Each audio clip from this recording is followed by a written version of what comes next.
This is the Undertaker and Mick Foley reliving their infamous Hell in a Cell match. WWE Untold. Look, man, I was a kid. Used to love watching the WWE late at night on Fridays, right? And one of the most scariest persons, wrestling players, which was Undertaker and Kane. But I loved them. I loved them. Also, Rey Mysterio, John Cena, Edge, Triple H. I loved them all. So we're gonna go back in some memories. Now I don't really remember too much Hell in a Cell match with them. I remember there's a very famous fight. I do remember a few famous clips, but I don't remember too much, right? Because it was like, I think probably like early 90s, right? It's like 91, early 2000s, where I knew about it a little bit, but still I was just too young. So we're just gonna actually check it out. Oh, that gotta hurt. That gotta hurt. Honestly, I did not expect him to get up from that. He hit and finally he started moving around, and I was like, man, that's one tough son of a gun right there. One tough cookie. On June 28, 1998, The Undertaker threw Mankind off the roof of the Hell in a Cell in the single most shocking moment in WWE history. Let's go. One of the 20-year anniversary, where WWE collected the first-hand stories of the match participants. Hold up, I ain't finished. Undertaker, Mick Foley, and others for the first time ever. Well, my feud with The Undertaker had actually ended a while earlier. I thought we were entering a match cold. I thought my character had been through a lot and people had lost interest in it. After watching the first ever cell match between Shawn Michaels and The Undertaker, I realized I was in a terrible predicament to even try to approach the level that they had reached was going to be very difficult. And I just didn't see how it would be possible without something special. I can guarantee that Mankind will have a surprise for everyone that you will not soon forget. Oh no! We can do something special. If we can start a match in a way that no one ever has, maybe we can fool people into thinking we're having a great match, even if we're not. There was the guy who was the mastermind. Mick Foley was definitely a mastermind. Putting on a show, man. He just had this thing about him. He's the one with the socks too, right? Bro, I think he is. Yeah, I think he is. I'm not sure exactly what had happened, but Undertaker broke his foot. And we weren't sure, how, that was going to play out. Yeah, I did happen to have a fracture in my ankle. It was such an important time in the business. You knew you had to do it, so you just grit your teeth and go in there and do what you do. That compounded the troubles that we were facing. Yeah, The Undertaker and I reminisced about that a couple of years ago. Like, what were we even doing in that situation? And yet he willingly entered it with a broken foot, which speaks volumes as to what type of competitor he is. Oh my, look out! The Undertaker is here, and he's walking with purpose. Oh, this is going to be bad. He walked in there with a fractured foot, broken foot. Guys, this is why Undertaker was a legendary wrestler. This guy understood stuff on the show, even though he had a broken foot. I don't remember the build up to that day other than being approached by Mr. McMahon and him asking me if I had been up on top of that structure earlier in the afternoon.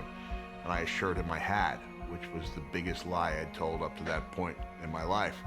And then he asked me if I was comfortable up there, and I assured him I was, which became the newest biggest lie I'd ever told in my life, because if I had ever gone up on top of that structure in the afternoon, I wouldn't have been scaling it that evening because it was terrifying. Absolutely terrifying. I know there are people in the WWE Universe, superstars, who are not afraid of heights. I'm not one of them. The igloo is red hot. So Mick Foley was scared of the heights. And he still pushed himself so he could bring the best show that they ever could. That was the most iconic match against Undertaker. And it's sold out. Welcome everybody to the 6th annual King of the Ring. The reaction, even with a normally hot crowd, was a little bit lukewarm until we got up on top of the cell. Uh-oh. What's he doing? Well, he's trying to get up What to the top of the is cage. Well, I'd see that, but for what? He's not very logical.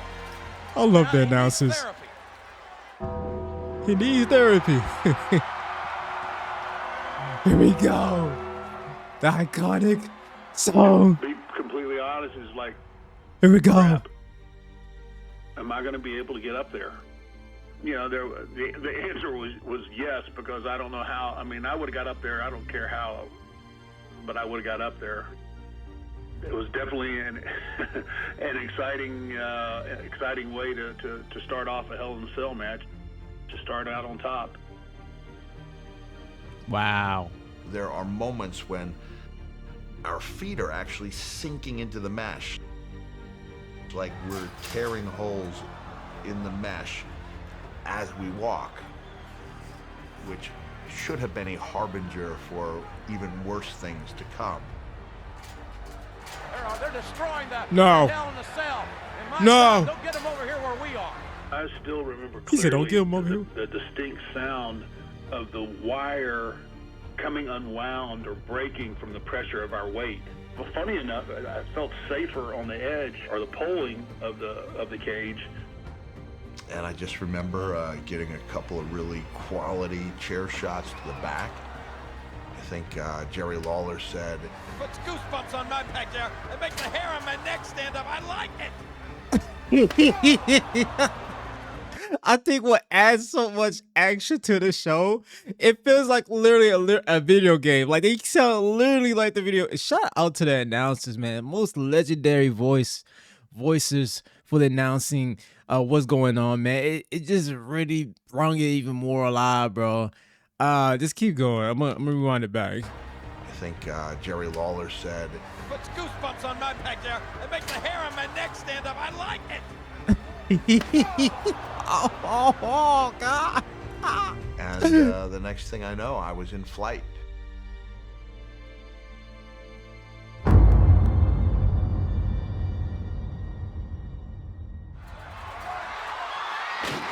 Oh. That killed him.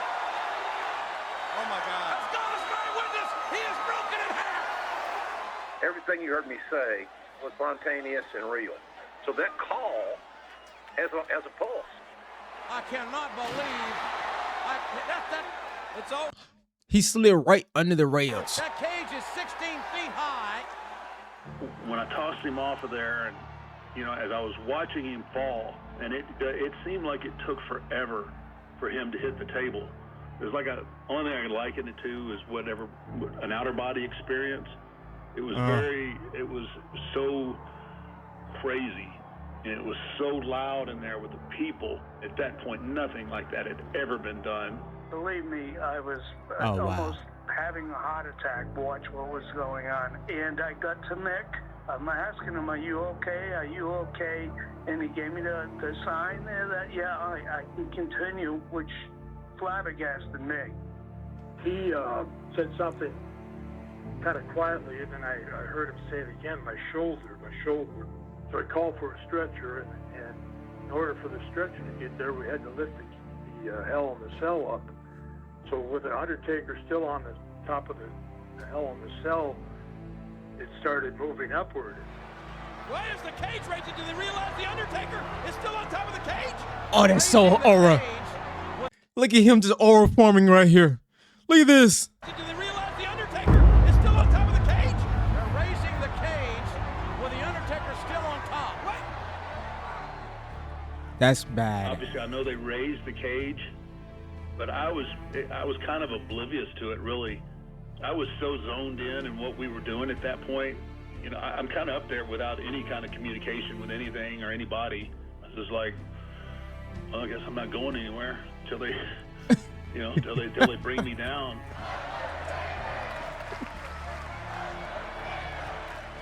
We got Mick about halfway back.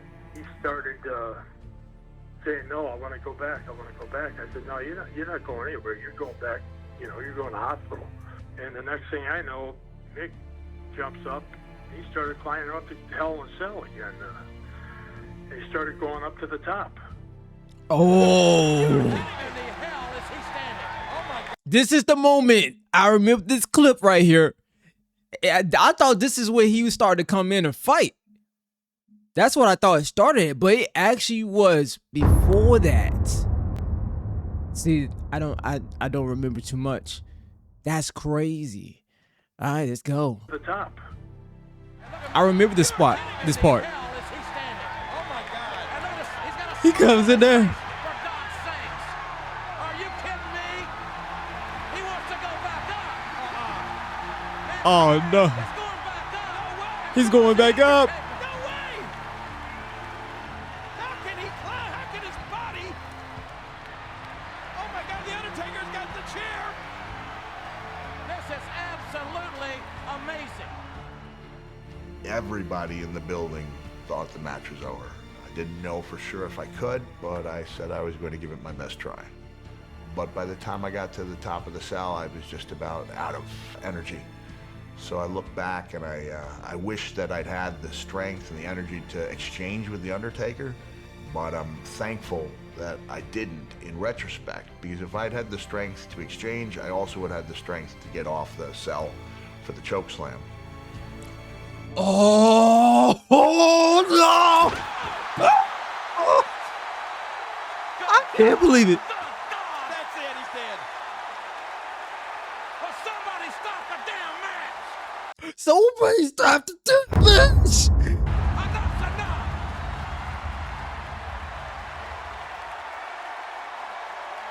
The poor son of a, he's broken in half.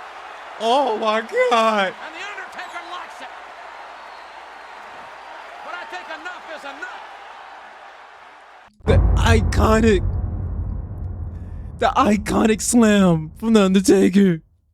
Knowing what we know and knowing that that structure gave way, I believe that if I'd gone up in a way that I usually did for choke slams, that would afford me the safest landing on a mat inside a ring, that I would have over-rotated and landed high on my shoulders and likely never wrestled again. Oh. I totally agree with that. We're talking a matter of a couple of inches, even the way he landed. I mean, that could have been catastrophic. I mean, it really could have. But I stepped off of the panel and onto the support bars. If I hadn't have done that, we'd have both gone through that together. So if you could imagine, if I had stayed on that panel, my weight would have probably been on him too. And then what happens? It's a scary thought. It just was an incredible thud, and it just made you sick to see it. And we could see something, you know, in his nose. I remember punching him, trying to talk some sense into him, but also being just distracted by this huge, what I thought was a booger in his nose. Come to find out that it was one of his incisors that it went through his lip and ended up in his nose. And I had the presence of mind to think that if I could just find a way to stick my tongue through that massive wound and wriggle it, that it would create a compelling image. I knew I was going to be okay. Oh my! Oh. And he's smiling. No. Mick had basically just had two really bad car accidents, and still had the fortitude to get back to his feet and say, "We're going to finish this." I mean, that's just another cut of human being right there. You know what? I'm panicking. I really am. I don't know if I should just say the match is over. And then he grabs me and he goes, "Where are the tacks?" Oh, goddess. What is that? Thumbtacks. Yeah, the tax. Thumbtacks. Bring in the tax. That's a lot of tax. You know, just the glittery, you know, the shininess of the tacks.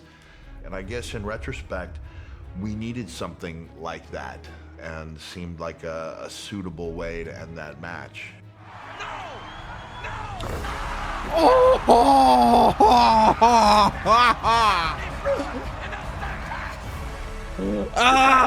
Probably the easiest part of the night. It was definitely icing on the cake for him. He ended up in a bed of tacks, so it was a rough night for Mick Foley. And even as Timmy White was counting 3, you know, that I believe the right foot was just kicking ever so gently to show like I'm not completely out of this ball game yet.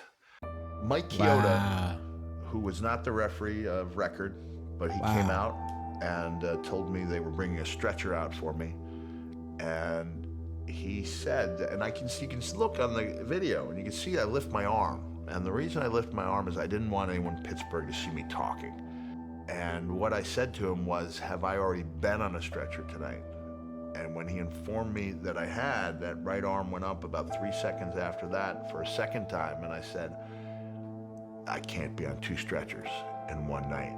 And I hobbled my way to Mr. McMahon's room. We took him back and put him on a table.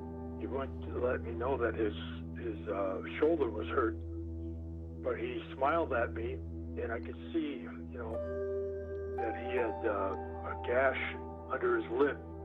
They started stitching him up right there. Just an incredible sight to see. He was a real one. Like, he had the heart of saying, hey, I've been on already, we're not doing no 2 stretchers. No, I will walk out of here. Somebody carry me, and let's just walk out here and create the epic, you know, finish it out in the most epic way. And they did, man. This was, to have the context of this story, which I'm about to play the rest of it, it makes so much more big and grand than what I remember. I mean, it was big and grand. Mr. McMahon sat me down, and I remember those words specifically. He said, "You have no idea how much I appreciate what you've done for this company, but I never want to see anything like that again." Wow. It's everlasting. It's in our minds forever. And it's like any other great event in wrestling or mainstream sports. It's that clay that defined the game. I couldn't ask for a better human being to do that with than Mick. These are things that, like I said, that I haven't really talked about. There's probably only a handful of people that I would, open myself up like that to, he being one of them.